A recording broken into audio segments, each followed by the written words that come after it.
आपको लेकर चलते हैं ऑस्ट्रेलिया की तरफ, जहां पर ऑस्ट्रेलिया के जो लेजेंडरी क्रिकेटर शेन वॉर्न थे, उनके हवाले से, उनके इंतकाल के हवाले से एक बड़ी होशरुबा एक रिपोर्ट है जो कि सामने आई है। और ये रिपोर्ट कहती है कि जो इंतकाल हुआ था शेन वॉर्न का 2022 में, उसमें एक वजह जो सामने आई थी पोस्टमार्टम में, वो तो थी उनका हार्ट अटैक। लेकिन बहुत सारी कुछ ऐसी डिटेल्स थी जो कि उस वक्त छुपा ली गई थी, और इन्वेस्टिगेटिव एजेंसीज जो थी, उन्होंने कुछ कवर अप किया था चीजों को। अब ये चीजें क्या थी जिन्हें कवर अप किया गया था, कौन सी ड्रग्स उनके कमरे से मिली थी, और फिर किस तरीके से उनको छुपाया गया, ये सारा मामला क्या है, ये रिपोर्ट क्या कहती है, इस हवाले से हम बात करेंगे। हमारे साथ मौजूद हैं सीनियर स्पोर्ट्स जर्नलिस्ट जनाब डॉक्टर नुमान नियाज साहब, उनसे इस हवाले से बात करते हैं। अस्सलाम वालेकुम डॉक्टर साहब।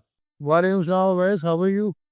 डॉग, ये बताइए कि 2022 में मार्च में इंतकाल हुआ था शेन वॉर्न का, लेजेंडरी क्रिकेटर। अब उस वक्त जो है वो आया था मामला सामने कि भाई कुछ जो है वो शायद ड्रग्स वगैरह का मसला हो, लेकिन फिर पोस्टमार्टम की रिपोर्ट आई थी सामने, कोई चीज भी उसमें नहीं प्रूव हुई थी। तो मुझे ये बताइए कि अब ये जो रिपोर्ट आई है, ये रिपोर्ट क्या है, ये अचानक कहाँ से आ गई, क्या कहती है ये रिपोर्ट? नहीं यार, अवैस, ये बड़ी क्लियर करते हैं, सेंसेशनलाइज करने की कोशिश की है। Let's take a pragmatic view. एक तो Shane Warne, an icon of international cricket, not only Australian cricket, और वन नहीं, मेरा ख्याल है the greatest spinner ever to play international cricket with 708 test wickets, 37 पंजे थे, 1319 फर्स्ट क्लास विकेट्स हैं, कोई 293 उनकी वनडे में थी, 473 लिस्टें में थी। So he was a magician, magical ball of the century भी किया हुआ था, and he was an epitome of the art and skill जो उनके पास था। अच्छा, अगर आप उनके करियर को फॉलो करें, हमेशा से एक फ्लेबॉयंट आदमी था। He was badly into women, into orgies, into parties, night parties. So ये तो उनके थ्रू आउट करियर में भी इम्पेडिमेंट्स रहे। एक दो मरतबा वो भी इन दोस्तों की तरह पकड़े भी गए, और उनको इन मसाइल होते थे, पर्सनल लाइफ में भी मसाइल आए। तो एक पार्ट तो है ये विमेन वाइंग वाला, तो उनका करियर में उनके साथ रहा। फिर एक डिज़ाइनर ड्रग्स जो हैं, या ये जो फैंसी ड्रग्स हैं या पार्टी ड्रग्स, इसमें भी इंटेलिजेंस रही उनकी ड्यूरिंग हिज लाइफ टाइम। तो ये सेकंड पार्ट हो गया। थर्ड पार्ट अगर आपको याद हो तो परफॉर्मेंस एनहांसमेंट ड्रग ले ली थी 2003 का वर्ल्ड कप। और जब ये डोप पॉजिटिव हुआ, तो ही सेड कि मेरी वालदा ने मुझे फ्रूसामाइड दी थी, डायूरेटिक, पेशाब आवर दवाई, ताकि जो है मेरा वेट लूज हो सके। So he couldn't compete in that competition. ये एक तरफ हो गया। पोस्ट रिटायरमेंट सबसे expensive commentator and one of the can I see most sought after जो है इंडिविजुअल था क्रिकेट में, चाहे आईसीसी हो, चाहे टॉप ब्रॉडकास्टर्स हो। तो ये भी हो गया। नाउ ये जो समोई आइलैंड वाली बात है, when he died at the age of 52, it was shocking, and it was regrettable. और इनिशियली हम लोगों को यही ख्याल आया कि जो उनकी आदत थी, जो उनका लाइफस्टाइल था, ये कोई वही वजूहत होंगी, लेकिन नहीं। अब आपको ये जो इवन अभी रिपोर्ट आई है, जो ये एक सीनियर पुलिस ऑफिसर थाईलैंड का, उसने यहाँ तक मेंशन किया है कि जो दो ऑस्ट्रेलियन सीनियर ऑफिशियल्स आए थे, उन्होंने रिक्वेस्ट किया था, और एक बॉटल उनके रूम में थी जिसको हटा लिया गया, जिसका रिपोर्ट में जिक्र भी नहीं किया गया। तो ये भी है। तो इसमें भी एक चीज़ क्लियर कर लें कि जिस दवाई की ये बात कर रहे हैं, कुछ कंट्रीज़ में अभी भी वो प्रिस्क्रिप्शन ड्रग है, जो कि बेसिकली दिल के आर्जे के लिए, पल्मोनरी हाइपरटेंशन के लिए आई थी। लेकिन वो इरेक्टाइल डिसफंक्शन मेन, जब इनका क्राइसिस होता है एंड्रोजेनिक, तो उसमें वो यूज़ करते हैं इरेक्टाइल डिसफंक्शन के लिए। So people those who are into women और एक्टिव लाइफ होती है, वो ये यूज़ कर लेते हैं। अब मसला ये है कि ये तो कोई कॉन्ट्राबैंड आइटम नहीं है। ये या प्रिस्क्रिप्शन ड्रग है, और या ये ओवर द काउंटर भी मिल जाती है। इसके अपने साइड इफ़ेक्ट्स ज़रूर हैं। इसकी कॉन्ट्रा इंडिकेशंस हैं कि अगर आपको कुछ बीमारी जैसे दिल का अर्जा पहले हो तो आप ना इस्तेमाल करें, आपका ब्लड प्रेशर गिर सकता है। और कुछ जैसे ग्रेप फ्रूट के साथ ना यूज़ करें। आपको अगर आप दिल की अद्वियात ले रहे हैं, जो नाइट्रेट्स होती हैं, उनके साथ ना यूज़ करें। तो यहाँ पे ये चीज़ तो है कि जो मेडिकल हिस्ट्री थी शेन वॉर्न की, उनको ब्रोंकियल अस्थमा भी था, यानी कि दमा, और उन्हें दिल का अर्जा भी था। तो अगर उन्होंने ये यूज़ किया और एक मिसहैप हुआ, अब ये नहीं कह सकते कि वो पार्टी ड्रग या कॉन्ट्राबैंड ड्रग थी। तो वर्ड इज़ रॉन्ग। यहाँ पे वो एक एलोपैथिक मेडिसिन ले रहे थे for a problem which he was suffering, जो कि एक मेडिकल प्रॉब्लम है। और जो कि ऑफ द अब वो भी मिलती है, अपना ओवर द काउंटर भी मिलती है। हाँ, यहाँ भी ये ज़रूर है कि थोड़ा-सा सस्पिशन वहाँ पे आता है कि जो 2 मैच्योर्स आई हुई थीं, the 2 women who last saw Shane alive, उनको शायद गायब कर दिया गया और उनकी एलिबाई भी नहीं ली, टेस्टिमनी भी नहीं ली और फिर वो मसाज पार्लर भी बंद कर दिया गया। सो मेरे ख्याल में अब बहुत सारा क्लियर आपको भी हो गया होगा, नाज़रीन को भी, कि 3 साल के बाद गड़े मुर्दे उखाड़ के you are not trying to prove anything और सेंसेशन, ये तो सेंसेशनलाइज़ भी नहीं करेगा ना, क्योंकि सेंसेशन तो होती कि कोई पार्टी ड्रग, कोई कोकेन, कोई इस तरह का मिसहैप हुआ होता। अगर आपको याद हो, जब बॉब वुलमर की डेथ हुई, वो भी कुछ ऐसे सर्कमस्टांसेस थे, वहाँ पे भी ब्लड स्प्लैश हुआ हुआ था और बहुत सारी चमक गोइयाँ हुई। जब हम जमैका में आ रहे थे, वो पाकिस्तान के हेड कोच थे वर्ल्ड कप 2007, तो बहुत सारी कंट्रोवर्सीज और कंस्पिरेसी थ्योरीज बनी थी, लेकिन जो चशमदीद गोएं जो क्लोजेस्ट था, वो यूनुस खान था, एंड ही सेज कि वो तो उल्टा हमें इनकरेज कर रहा था, तो ऐसी कोई बात नहीं थी, and that was again a medical mishap.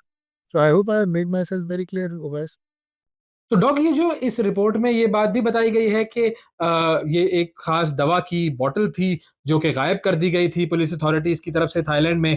तो और उनको जो है वो ऊपर से कहीं से कॉल्स आई थी, और ये कॉल्स जो थी ये बुनियाद बनी थी उन ड्रग्स की शीशियों को गायब करने की और उसको सारी दुनिया के सामने आने से रोकने की। तो ये जो कॉल्स थी ये किन की तरफ से आई थी, कौन सी अथॉरिटीज थी जिन्होंने ये मामला जो है वो दबाने के लिए थाईलैंड की पुलिस पर दबाव डाला? देखिए, वो तो ऑब्वियसली स्टेक होल्डर्स हो सकते हैं, जो कि इन्वेस्टिगेटर या जिस तरह की एजेंसीज होती हैं, क्योंकि मेंशन तो है कि ऑस्ट्रेलिया के भी सीनियर ऑफिसर्स जो हैं, वो समोए पहुंचे थे, तो वो तो डेफिनेटली है। लेकिन मेरे ख्याल में वो इन्होंने ज़्यादा कहते हैं ना कि दे ओवर एस्टिमेटेड द सिचुएशन और ओवर रिएक्शन है, क्योंकि अगर तो ये कमाग्रा वगैरह जो मेडिसिन है, जो सल्टाना फिल्म मैंने आपको बताया है, इरेक्टाइल डिसफंक्शन तो यूज़ होती प्राइमरीली पल्मोनरी हाइपरटेंशन के लिए आई थी, दिल के आर्जे के लिए, तो उस पे तो ओवर रिएक्ट करना बनता नहीं। और अगर ये फैंसी ड्रग्स भी थी, वो भी सारी ज़िंदगी उनकी तो करियर में व्हाइल ही वाज़ अलाइव, तो while he was an icon of international cricket, वो उनका एक इमेज था प्लेबॉय का और एक पार्टी बॉय का, तो वो तो चलता रहा उनके साथ। तो आई फेल टू अंडरस्टैंड कि वो द्रोही को निकालना। अच्छा, फिर ये वो भी नहीं हो सकता कि आप कंस्पिरेसी थ्योरी ये समझें कि he has been bumped off, या वो कोई वारदात की गई है या उनको मर्डर किया गया है, क्योंकि आप ये इनसे तो नहीं मर्डर करेंगे ना, इन पिल्स से। तो ना आपको कोई ओवरडोज़ ऑफ कोकेन मिलता है, ना आपको कोई डिज़ाइनर ड्रग मिलती है। हाँ, यहाँ पे वो ज़रूर है कि कपल ऑफ वुमेन जो मिसेस थीं, एक पार्लर की, they were the last to see him alive. उनको क्यों गायब किया गया? उनकी रिपोर्ट में मेंशन क्यों नहीं किया गया? उनकी एलिबाई और टेस्टिमनी क्यों नहीं ली गई? और वो मसाज पार्लर क्यों बंद कर दिया गया? क्या यहाँ पे हम कुछ ज़्यादा देख रहे हैं? और ये जो अभी भी ड्रग की बोतल की बात की जा रही है, तो उसमें ये नहीं था जो मेंशन किया जा रहा है, और उसमें कोई ऐसी और अद्वियात का मिक्सचर या दवाई थी जिससे इनको बम्प ऑफ किया गया है। So that can lead to another investigative material, but मुझे अभी लग रहा है कि ये सेंसेशनल एक न्यूज़ आइटम बनाने की कोशिश कर रहे हैं आप। 3 साल हो गए, और a legend when it comes to cricket, but his personal life was always not an example to follow. अच्छा, थोड़ा-सा मुझे ये भी समझाइएगा कि उस वक़्त जब पोस्टमार्टम हुआ था शेन वॉर्न का, तो पोस्टमार्टम की रिपोर्ट में किसी किस्म की कोई चीज़ सामने नहीं आई थी। एक एक क्लीन पोस्टमार्टम था। तो जो पोस्टमार्टम होता है उसमें क्या चेक किया जाता है? नहीं, पोस्टमार्टम में देखें, एक तो आप की रिपोर्ट कितनी आपकी एक्यूरेट है। अगर अब आप ये भी बता रहे हैं कि ऑन साइट जो है एविडेंस को टेम्पर किया गया था, तो क्या वो रिपोर्ट एक्यूरेट थी पोस्टमार्टम की? नंबर 1। क्या हम we are looking into much more than what it came out? और इवन अभी भी जो कहा जा रहा है कि ये जो ड्रग है, ये कॉन्ट्राबैंड नहीं है, बार-बार कह रहा हूँ। ये या प्रिस्क्रिप्शन ड्रग है कुछ ममालिक में, अब यूरोप में, इंग्लैंड में तो ये ओवर द काउंटर है। तो क्या यही ड्रग थी या कोई और थी? तीसरी चीज़ ये है कि बहुत सारी ऐसी अद्वियात होती हैं, जैसे ये सल्डानाफिल वगैरह है, इसका तो आप अगर चेक करेंगे, इसके लेवल्स तो आएँगे ना। जब आप पोस्टमार्टम करते हैं, तो आप बहुत सारी ऐसे टॉक्सिन्स को देख रहे होते हैं, आप बहुत सारी ऐसी पॉइज़न्स को देख रहे होते हैं, ज़हर को, बहुत सारी ये फैंसी ड्रग ओवरडोजिंग इन चीज़ों को असेसमेंट कर रहे होते हैं। तो क्या वो एक सही असेसमेंट हुई थी? क्या वो क्लिनिकली एडमिनिस्ट्रेड प्रॉपर्ली एथिकल जो है वो था? तो हमारे पास तो ऐसा एविडेंस नहीं है। अब तक जो हमारे पास है, इसके मुताबिक तो it seems to be an event जो उनको हुआ और वहाँ पे ही डाइड। अब वहाँ पे वो ब्लड का आना, अब वो भी डिपेंड करता है कि उनका कौन-सा कोई कार्डियक इवेंट हुआ। नॉर्मल मायोकार्डियल इंफार्क्शन में इतना ब्लड नहीं आता। क्या कोई हेमरेज हुआ? क्या कोई ब्लड प्रेशर का मसला था? वो भी देखना पड़ेगा। सो ओवरऑल ये थोड़ा-सा क्लाउडी और हेज़ी हो जाता है। लेकिन ये 3 साल के बाद ये खबर निकालना, सो इट कांट बी, हो सकता है ये कुछ और इन्वेस्टिगेशंस की तरफ जा रहा हो मामला। ओके, ये तो था मामला शेन वॉन का। अच्छा, अब मैं चाहूँगा कि चूँकि बात ये ड्रग्स की हो रही है और ज़ाहिर है ये ड्रग्स जो हैं वो बहुत सारी जगहों पर इस्तेमाल हो रही हैं। तो मैं चाहूँगा थोड़ा-सा आप, ज़ाहिर है चूँकि आप मेडिकल एक्सपर्ट हैं और क्रिकेट एक्सपर्ट भी हैं, तो हमें ये ज़रा समझाइए कि अगर कोई शख्स ये ड्रग्स लेता है, इस तरह की ड्रग्स लेता है और उसे हार्ट कंडीशन भी है, हार्ट प्रॉब्लम्स भी हैं, ब्लड प्रेशर वगैरह की भी प्रॉब्लम है, तो ये ड्रग्स कितना नेगेटिव उसके लिए साबित हो सकती हैं और इसके क्या-क्या मुज़र असरात हो सकते हैं? हाँ, ये आपने बहुत अच्छी बात की है। देखिए, ये ऐसी जितनी भी अद्वियात हैं ना, जो आपके टेस्टोस्टेरोन को जैकअप करता है, हार्मोन को, या आपकी इरेक्टाइल डिस्फंक्शन होता है जो कि आपकी कुव्वत नहीं रहती इनकी, तो इसमें बहुत आपको ना एक तो मेडिकल अपनी कंसल्टेशन लेनी चाहिए फ्रॉम अ क्वालिफाइड डॉक्टर। ये खुद ओवर द काउंटर जाके ऐसी चीज़ें नहीं यूज़ करनी चाहिए। अब वो रीज़न, यानी बहुत अच्छा सवाल किया है, but general public and information, अगर आपको दिल का अर्जा और आप कुछ ऐसी अद्वियात ले रहे हैं जिनको हम नाइट्रेट्स कहते हैं, जो कि एंजाइना के लिए ली जाती हैं, तो वो उनके साथ तो ये कॉन्ट्राइंडिकेटेड, आप नहीं ले सकते ऐसी अद्वियात, नंबर 1। नंबर 2, अगर आपको ज़्यादतीज़ के मसाइल हैं, तो उसमें आप और बहुत सारे जो ये स्टेरॉइडल ड्रग्स होती हैं, वो नहीं ले सकते। अच्छा, अब ये जो है इम्पोर्टेंट चीज़ है कि टेस्टोस्टेरोन अगर आपका ज़्यादा हो रहा है, या ये जो अद्वियात है, ये आपके ब्लड फ्लो को ज़्यादा कर रही हैं, मुख्तलिफ होती हैं, हार्मोन्स भी होते हैं। मैं उसकी भी बात कर रहा हूँ, ये जो टेस्टोस्टेरोन वगैरह एथलीट्स भी लेते हैं, तो उनके भी बहुत ज़्यादा नुकसानात होते हैं। तो ये वाली जो ड्रग है, इसमें इवन ग्रेपफ्रूट जूस के साथ आप लें, तो यहाँ आप ये जो मैंने कहा, दिल की अद्वियात ऑलरेडी ले रहे हैं, तो आपका ब्लड प्रेशर लो हो जाता है, आपका हार्ट कोलैप्स हो सकता है, आपके विजन्स के प्रॉब्लम हो सकते हैं, आपके हेमरेज हो सकते हैं। और अगर आप ब्लड प्रेशर के आर्ज़े में ऑलरेडी जो है वो उसका शिकार हैं, तो आपके लिए बहुत डेंजरस है, ब्लड प्रेशर बहुत ज़्यादा हाई भी हो सकता है, सो फालिज भी हो सकता है। सो ये अद्वियात जो हैं, ये आपको अगर लेनी भी हैं, तो प्रॉपर क्लिनिकल असेसमेंट का आपका एक पढ़ा-लिखा तबीब जो है, वो आपको अगर ये प्रिस्क्राइब करके देता है, तो आप इस्तेमाल करें। बिल्कुल, ये सबको जानने की ज़रूरत है। और फाइनली चूँकि बात शेन वॉर्न की हो रही थी, तो मैं चाहूँगा कि अब ज़ाहिर है शेन वॉर्न के बारे में हम सब जानते हैं कितना बड़ा वो एक बॉलर था और सारी दुनिया की जो क्रिकेट है, उस पर शेन वॉर्न का इन्फ्लुएंस है। पाकिस्तान की क्रिकेट पर भी शेन वॉर्न का इन्फ्लुएंस है। यासिर शाह की बात करें, अगर हम शादाब की बात करें, तो ये दोनों जो हैं वो शेन वॉर्न से बहुत मुतासिर हैं। लेकिन मैं चाहूँगा कि आप थोड़ा-सा इस बारे में भी हमें बताएँ, क्योंकि आपकी ज़ाहिर है शेन वॉर्न से जो है वो इंटरैक्शन भी रही। तो शेन वॉर्न किस पाकिस्तानी बॉलर से इन्फ्लुएंस था और पाकिस्तानी क्रिकेट का शेन वॉर्न पर कितना इन्फ्लुएंस था? आपने कमाल ये चीज़ पूछी है। एक तो शेन वॉर्न शुरू से एडोलेसेंस से उनके मिसाइल थे, फिर वो क्रिकेट अकेडमी में गए और वहाँ से वो एक नेचुरल मैजिशियन था, बड़ा स्मूथ सिंपल एक्शन था।